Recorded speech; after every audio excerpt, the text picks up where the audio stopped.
नमस्कार दोस्तों, स्वागत है आपका स्टडीज में। दोस्तों, इसके पहले हमने पर्यावरण के 25 क्वेश्चन कवर किए थे।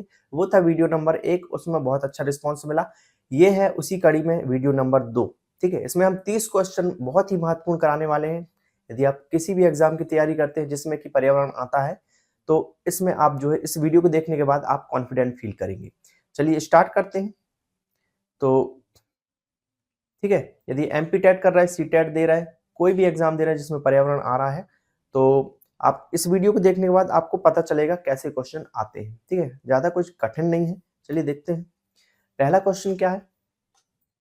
निम्नलिखित में से सबसे पहले आपको खुद से ट्राई करना है, फिर वीडियो का आंसर देखना है। ठीक है, तो इससे ज्यादा फायदा होगा आपको। स्टार्ट करते हैं। निम्नलिखित में से किस परिवार को अभिविन्यास परिवार भी कहा जाता है?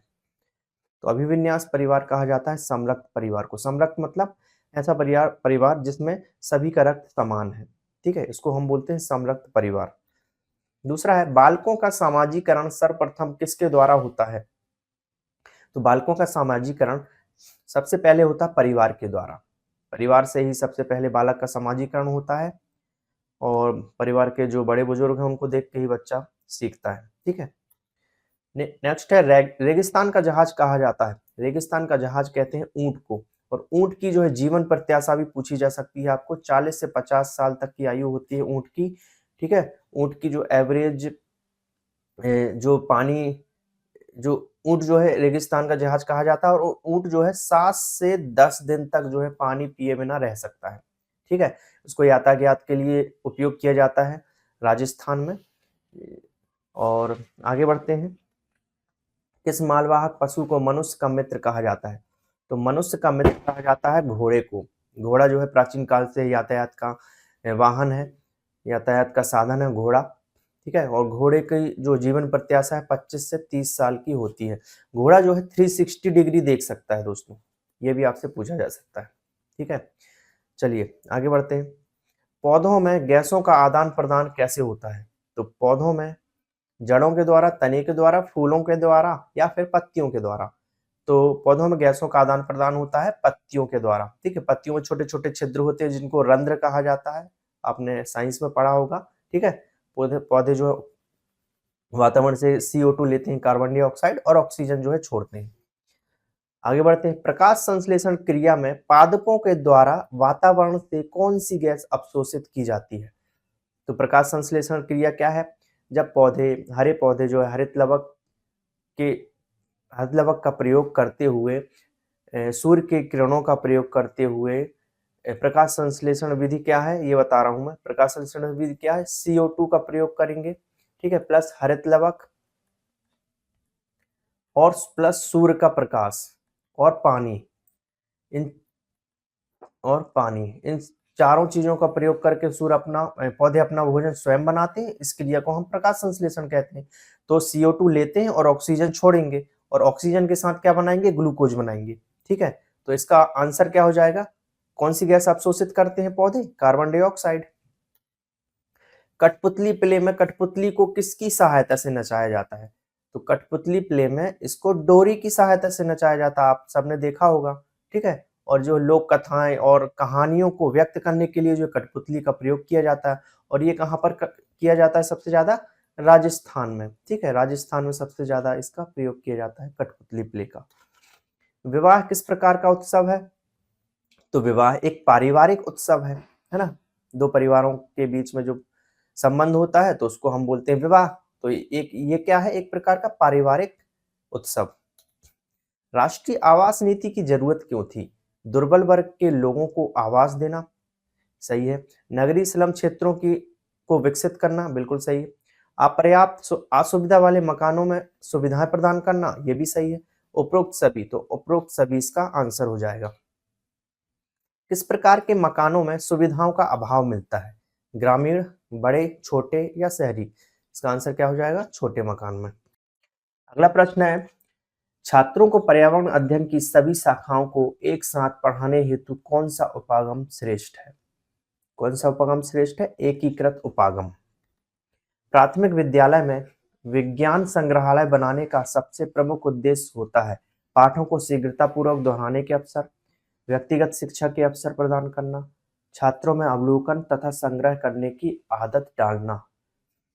विज्ञान अध्यापन में धन की बचत करना। तो इसका आंसर क्या है? छात्रों में अवलोकन तथा संग्रह करने की आदत डालना। ऑप्शन नंबर सी।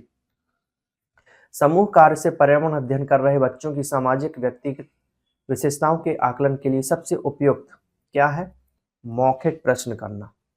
संपूर्ण परिवेशी भ्रमण की समाप्ति के बाद क्या करना अनिवार्य हो जाता है? तो परिवेशी भ्रमण मतलब अपने आसपास जो है राष्ट्रीय उद्यान यहाँ ले जाना, ठीक है, प्राचीन स्मारक दिखाना, ये सब क्या है? परिवेशी भ्रमण। तो अनुमान लगाना, अंदाजा लगाना, मूल्यांकन करना, विचार करना। तो इसके बाद हमें क्या करना चाहिए? मूल्यांकन करना चाहिए। निम्नलिखित में से कौन एक परिवेशी भ्रमण के संभावित स्थल का हिस्सा नहीं हो सकता? तो कहाँ कहाँ ले जाना चाहिए परिवेशी भ्रमण के लिए? प्राचीन स्मारक एवं किले, बिल्कुल सही है। राष्ट्रीय उद्यान अभ्यारण्य, बिल्कुल सही है। पर्वतीय स्थल, बिल्कुल सही। कक्षा कक्ष नहीं, कक्षा कक्ष नहीं लेना। कक्षा कक्ष में तो हमेशा रहने ही है, ठीक है, तो नहीं हो सकता। कौन सा है? कक्षा कक्ष। पर्यावरण अध्ययन के संदर्भ में कथन विधि का दोष है। कथन विधि का कौन सा दोष है? छात्र निष्क्रिय हो जाते। कथन विधि का ये दोष है कि छात्र इसमें निष्क्रिय हो जाते हैं। राहुल कक्षा में पर्यावरण अध्ययन के विभिन्न अवधारणाओं को स्पष्ट करने के लिए कविताओं और कहानियों का प्रयोग करता है। तो उचित दिशा में बच्चों की ऊर्जा को संकेंद्रित करता है, पाठ को आनंददायक और रोचक बनाता है, भाषिक एवं सांस्कृतिक विविधता को ध्यान में रखता है, या फिर संसार की प्रकृति को खोजने और कल्पना करने की योग्यता का विकास। ऑप्शन नंबर डी इसका आंसर हो जाएगा। प्राथमिक स्तर पर पर्यावरण अध्ययन की पाठचर्या के संबंध में निम्नलिखित में से कौन सा कथन सत्य है? प्राकृतिक और सामाजिक पर्यावरण को भाषा और गणित के अंग के रूप में, बिल्कुल सही। जेंडर संवेदनशीलता को भी स्थान मिलना चाहिए पर्यावरण अध्ययन में, ठीक है। बच्चों को पर्यावरणीय समझ बढ़ाने हेतु क्रियाओं में संलग्न कराना चाहिए, बिल्कुल सही। इन तीनों को कराना चाहिए, मतलब उपरोक्त सभी इसका आंसर हो जाएगा। आगे बढ़ते हैं। Question number 21। मानव शरीर में त्वचा के नीचे वसा किसके विरुद्ध अवरोधक का काम करती है? तो ये इसका आंसर क्या है? ए, शरीर के लवणों का क्षय रोकने से बचाती है ये हमारी वसा की परत, ठीक है। निम्नलिखित में से किस वर्ग में प्रोटीन की प्रचुरता है? तो देखते हैं। दूध में प्रोटीन है, ठीक है, आम में नहीं है, गाजर में है। तो आम इसमें नहीं है, तो ये नहीं, ऑप्शन नहीं आएगा।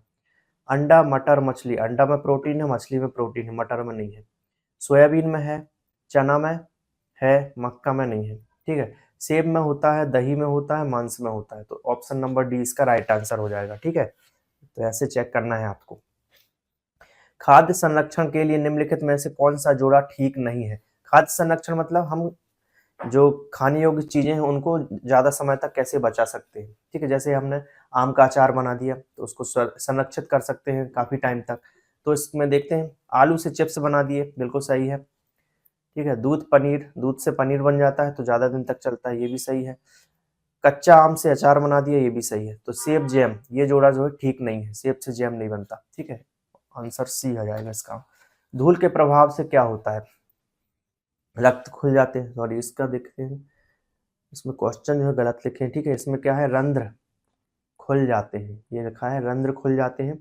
बी ऑप्शन है रंध्र बंद हो जाते हैं। तीसरा है पत्तियां पीली पड़ जाती हैं, ठीक है, पत्तियां पीली पड़ जाती हैं। और उपरोक्त सभी नहीं, उपरोक्त सभी नहीं है। ऑप्शन नंबर डी है पत्तियां गिर जाती हैं, पत्तियां गिर जाती हैं। तो धूल के प्रभाव से क्या होता है? पत्तियां गिर जाती हैं। ऑप्शन नंबर डी इसका आंसर हो जाएगा। लेड मतलब पीबी, लेड के प्रभाव से किस प्रकार का प्रदूषण होता है? मृदा प्रदूषण, वायु प्रदूषण, रेडियो एक्टिव प्रदूषण, उपरोक्त सभी। तो सभी प्रकार के प्रदूषण होते हैं लेड से। बड़े शहरों में वायुमंडलीय प्रदूषण का प्रमुख कारण क्या है? बड़े शहरों में औद्योगिक सक्रियता, कीटनाशकों का उपयोग, रेडियोधर्मी, या फिर स्वचालित बालक वाहन। तो वाहनों से बहुत ज्यादा प्रदूषण होता है बड़े शहरों में। इसका आंसर है बी। भूकंप की तीव्रता मापने के यंत्र को क्या कहते हैं? सीस्मोग्राफ, ठीक है, ये सा है। सीस्मोग्राफ से हम क्या करते हैं? भूकंप की तीव्रता मापते हैं। ध्वनि को मापा जाता है, ध्वनि को मापते हैं हम डेसिबल में। निम्नलिखित में से कौन सा पर्यावरण कक्षा में गतिविधि है? ईवीएस कक्षा में गतिविधि है। श्यामपट्ट का उपयोग बिल्कुल करना चाहिए। चित्र पढ़ना सही है। फील्ड भ्रमण, ठीक है। ये सभी ठीक है, चारों आ जाएंगे तीनों। पर्यावरण अध्ययन पाठ्यक्रम बच्चों को समग्र शिक्षा का कारण बन सकता है यदि ये विषयगत है, एकीकृत है, सामाजिक सांस्कृतिक पर्यावरण से जोड़ना, या फिर यहाँ पे है ये सभी। ठीक है, तो ये सभी इसका आंसर हो जाएगा। तीनों चीजों की जरूरत है पर्यावरण अध्ययन के लिए। तो ये थे महत्वपूर्ण 30 प्रश्न जो कि आपकी मदद करेंगे यदि आप टीचिंग एग्जाम दे रहे हैं। तो पर्यावरण को समझने के लिए कैसे क्वेश्चन आते हैं इस वीडियो से आप समझ सकते हैं, और क्वेश्चन भी जो है ऐसे थे जो पेपर में आते रहते हैं। ठीक है, और इसको हम कंटिन्यू करेंगे। कमेंट में बताएं आपको ये सीरीज कैसी लग रही है। वीडियो पसंद आ रहा है तो लाइक करें, दोस्तों के साथ शेयर करें, और चैनल को सब्सक्राइब करना बिल्कुल भी ना भूलें। अगले वीडियो में।